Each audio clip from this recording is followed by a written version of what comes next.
சிங்கம்புணரி அருகே விவசாயம் செழிக்க கோலாகலமாக நடைபெற்ற மீன்பிடி திருவிழா. போட்டி போட்டு கண்மாயில் மீன்களை பிடித்த கிராம மக்கள். சிவகங்கை மாவட்டம் சிங்கம்புணரி அருகே சூரக்குடி கிராமத்தில் உள்ள பூதனி கண்மாயில் மழை பெய்து விவசாயம் செழிக்க வேண்டி பாரம்பரிய மீன்பிடி திருவிழா நடைபெற்றது. கண்மாயில் உள்ள மீன்களை பிடிக்க முடிவு செய்து சுற்றுப்புற கிராமங்களுக்கும் மீன்பிடி திருவிழா குறித்து அறிவிப்பு செய்தனர்.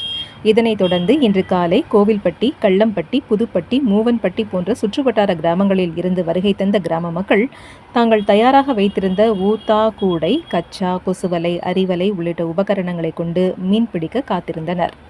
நல்ல மழை பெய்து விவசாயம் செழிக்க மடைக்கு மாலை அணிவித்து சுவாமி கும்பிட்டு துண்டு வீசி மீன்பிடிக்க அனுமதி கிடைத்தவுடன் மின்னல் வேகத்தில் ஊத்தா கூடையுடன் ஓடி சென்று கண்மாயில் துள்ளி குதித்த மீன்களை போட்டி போட்டு பிடித்தனர். பாரம்பரிய மீன்பிடி திருவிழாவில் பல்வேறு கிராமங்களில் இருந்து வருகை தந்த மக்கள் விரா, கட்லா, கெண்டை உள்ளிட்ட மீன்கள் கிடைத்ததால் மகிழ்ச்சியுடன் சென்றனர்.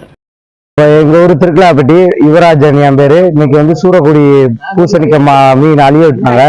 கட்லா மீன், சிலேபி மீன் எல்லா மீனும் இருந்துச்சு. நல்லா நாங்க மீன் பிடிச்சோம். எல்லாரும் மீன் பிடிச்சிட்டாங்க. நல்லா திருக்கலாப்பட்டி ஊத்தா பயிலுக எல்லாரும் வந்தான். வந்துவிட்டு நல்லா மீன் பிடிச்சோம். என் ஃப்ரெண்ட்ஸ் எல்லாரும் நல்லா பெரிய பெரிய மீன்லாம் பிடிச்சாச்சு.